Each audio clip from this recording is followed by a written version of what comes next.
रागद्वेष विमुक्तेस्तु विषयानिन्द्रियैश्चरन् आत्मवश्यैर्विधेयात्मा प्रसादम् अधिगच्छति।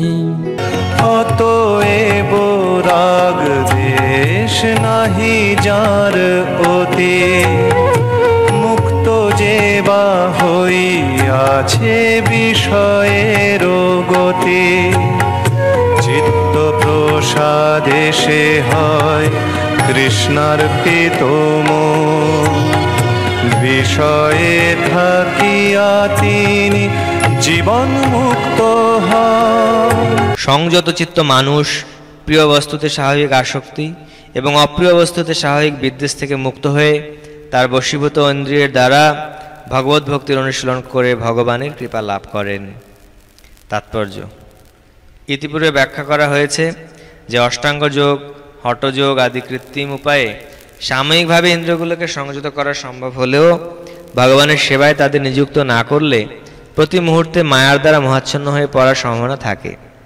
অনেক সময় ভগবানের ভক্তকে আপাত দৃষ্টিতে ইন্দ্রিয় আসক্ত বলে মনে হলেও ভগবানের প্রতি নির্মল ভক্তি লাভ করার ফলে ইন্দ্রিয়পরায়ণ কার্যকলাপের প্রতি তার কোনো আসক্তি থাকে না। ভগবানের প্রতি ভালোবাসা এতই গভীর যে আর কোনো কিছুর প্রতি তার কোনো রকম মোহ থাকে না। ভগবানের প্রেমামৃতের আস্বাদন অর্জন করার ফলে বিষয় বিষের প্রতি তার আর আসক্তি থাকে না। ভগবানের ভক্তের একমাত্র চিন্তা হচ্ছে তিনি কিভাবে ভগবানের সেবা করবেন, কিভাবে ভগবানকে তুষ্ট করবেন। এছাড়া আর কোনো বিষয়ে তিনি চিন্তা করেন না। তাই তিনি সমস্ত রকমের আসক্তি ও নিরাসক্তির অতীত। শ্রীকৃষ্ণের ইচ্ছা অনুসারে কেবল তিনি তার সমস্ত কর্তব্যকর্ম করেন। শ্রীকৃষ্ণ যদি চান তবে তিনি এমন কাজও করেন যার জন্য সারা জগৎ তাকে নিন্দা করতে পারে। আবার শ্রীকৃষ্ণ না চাইলে তিনি তার অবশ্য করণীয় কর্ম পরিত্যাগ করেন। কর্তব্যকর্ম সাধন সাধারণত নির্ভর করে আমাদের ইচ্ছার উপরে, কিন্তু কৃষ্ণভক্ত কেবল ভগবানের নির্দেশ অনুসারে তার কর্তব্যকর্ম করে চলেন।